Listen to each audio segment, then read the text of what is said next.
Rocket Lab just signed the biggest launch contract in company history: 5 Neutron missions, 3 Electron missions, a confidential customer running all the way through 2029. And the stock barely moved. RKLB is sitting near $68, still down about 46% from where it traded before the SPCX IPO. The business is getting bigger. The stock is stuck. Today we talk about why that gap exists and why it might be the setup of the year. Nothing in this video is financial advice. I'm not your financial advisor. This is for educational and entertainment purposes only. Do your own research before putting any money to work. Space stocks are high-risk, high-volatility investments. Never invest more than you can afford to lose. Let's start with the number that should be getting way more attention than it is. Rocket Lab just landed its largest launch contract ever signed. A confidential customer locked in 5 dedicated Neutron missions and 3 dedicated Electron missions spread from now through 2029.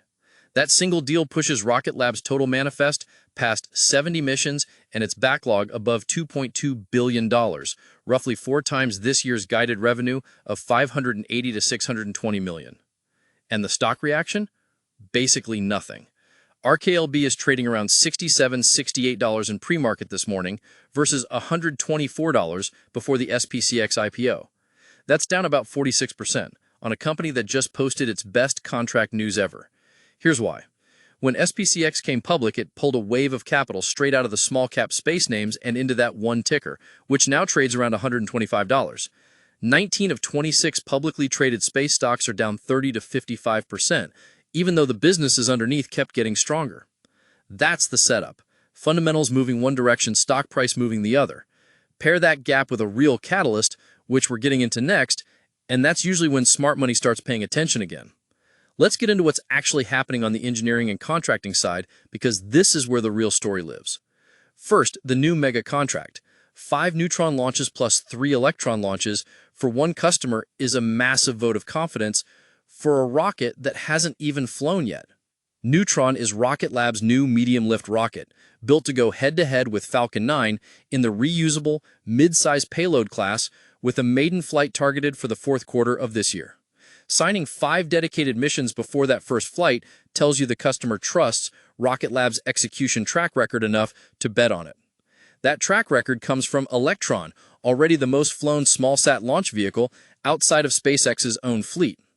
It dominates the small-sat dedicated launch category, and that dominance is the foundation the Neutron bet is built on.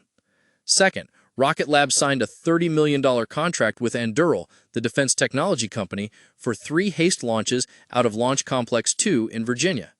HASTE is Rocket Lab's suborbital testbed variant of Neutron, and it's become a go-to vehicle for hypersonic weapons testing.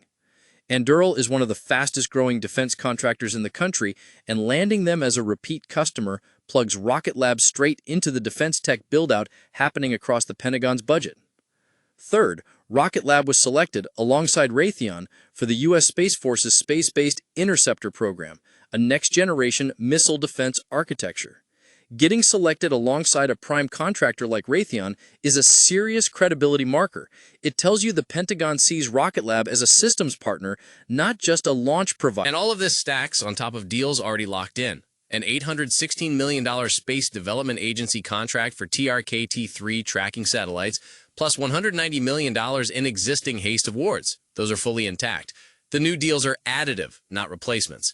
Zoom out, and you've got a company that just added its biggest contract ever, added a marquee defense customer, and got tapped for a Space Force missile defense program, all while Neutron is in the final stretch toward its first flight. That's a company executing on every front at once. Now let's talk about how you actually play this, because news is nice, but positioning is what matters. Start with the options market, and I'll keep this plain English. No deep Greeks, no lecture. Looking at the last 10 unusual options trades on RKLB, 7 were calls and 3 were puts. That's a meaningfully bullish skew. When unusual call buying clusters like that, it usually means bigger players are positioning for upside, not just retail chasing a bounce.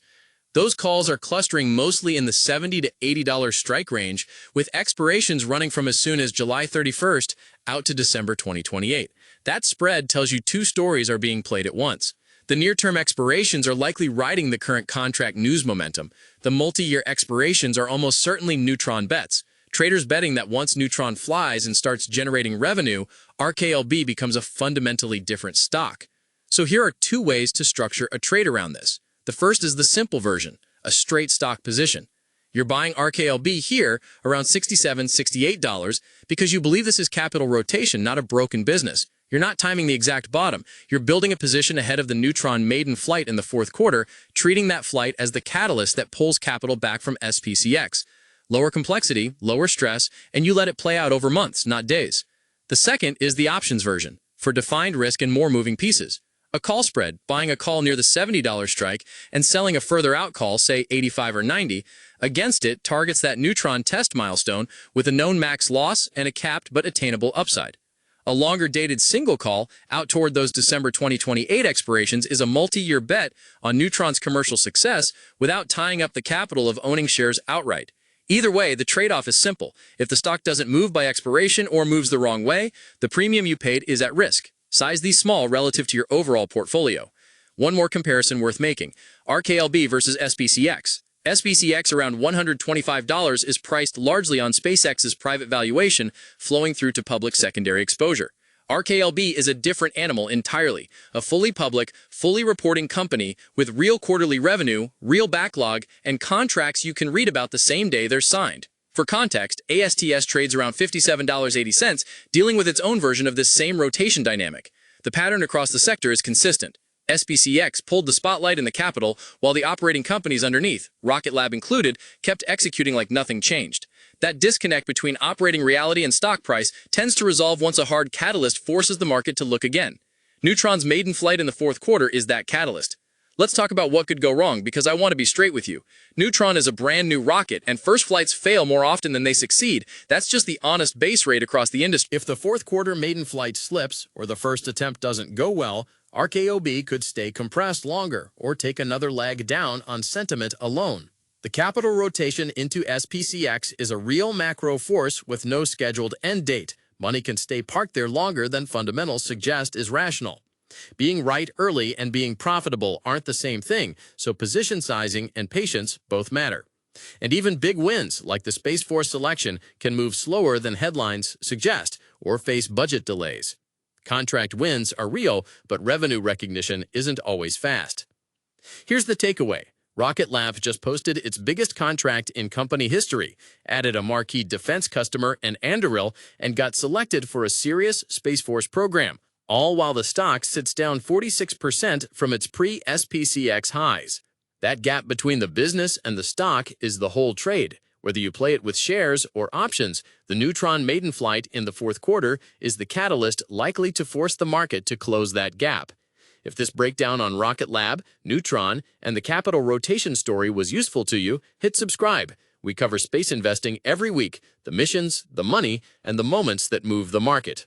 Nothing in this video is financial advice. I'm not your financial advisor. Do your own research before putting any money to work. Space stocks are high-risk, high-volatility investments. Never invest more than you can afford to lose. I'll see you next episode.